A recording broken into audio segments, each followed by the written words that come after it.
ఇప్పుడు మనకి సమ్మర్ వచ్చింది. ఫర్టిలిటీ ట్రీట్మెంట్స్ తీసుకునే వాళ్ళు చాలా కామన్గా మమ్మల్ని అడుగుతున్న డౌట్ ఏంటి అని అంటే, ఈ టైంలో ఇప్పుడు సమ్మర్ కదా మేడం, ఈ టైంలో ట్రీట్మెంట్స్ తీసుకోవచ్చా?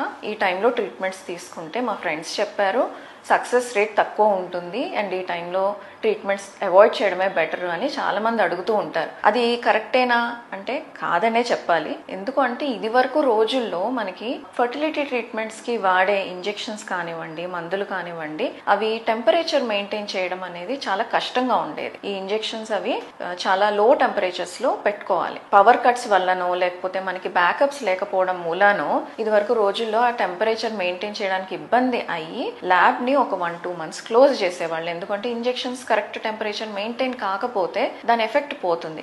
అదే మిస్కన్సెప్షన్ ఇప్పటికీ కంటిన్యూ అవుతుంది. ఇప్పుడు మనకి చాలా టెక్నాలజీ పెరిగింది. టెంపరేచర్ కంట్రోల్ చేయడం ల్యాబ్ దైనా లేదు ఇంజెక్షన్స్ దైనా చాలా ఈజీ అయిపోయింది. సో మనకి ప్రాబ్లం లేదు కాబట్టి ఇప్పుడు సమ్మర్ లో తీసుకున్న ట్రీట్మెంట్ ఆర్ వేరే సీజన్స్ లో తీసుకున్నా మనకేం పెద్దగా ఇబ్బంది ఉండదు. ఇంకొకటి కామన్ గా అడుగుతూ ఉంటారు ఏంటి అంటే, సమ్మర్ లో బాడీ టెంపరేచర్ ఎక్కువ ఉంటుంది కదా, దాని వల్ల ఫెయిల్యూర్ అవుతాయేమో అనేది. అది కూడా నిజం కాదు. ఎందుకంటే మన బాడీ టెంపరేచర్ ని రెగ్యులేట్ చేసేది మన బ్రెయిన్, మన సీజన్స్ కాదు. మనకి సమ్మర్ లో టెంపరేచర్ పెరిగిపోవడం అనేది, వింటర్ లో బాడీ టెంపరేచర్ తగ్గిపోవడం అనేది జరగదు. మన బాడీ టెంపరేచర్ అనేది ఎప్పుడు కాన్స్టెంట్ గా ఉంటుంది. 98.6 అది కాన్స్టెంట్ గానే ఉంటుంది. అన్లెస్ మనకి ఇన్ఫెక్షన్ వస్తే తప్ప, లేదు సన్ స్ట్రోక్ లాంటివి తగిలితే తప్ప మన బాడీ టెంపరేచర్ అనేది జస్ట్ సీజన్ వల్ల అనేది పెరగడం జరగదు. సో సమ్మర్ లో ఫర్టిలిటీ ట్రీట్మెంట్స్ తీసుకుంటే సక్సెస్ రేట్ తక్కువగా ఉంటుంది అనేది ఒక మిస్కన్సెప్షన్ మాత్రమే.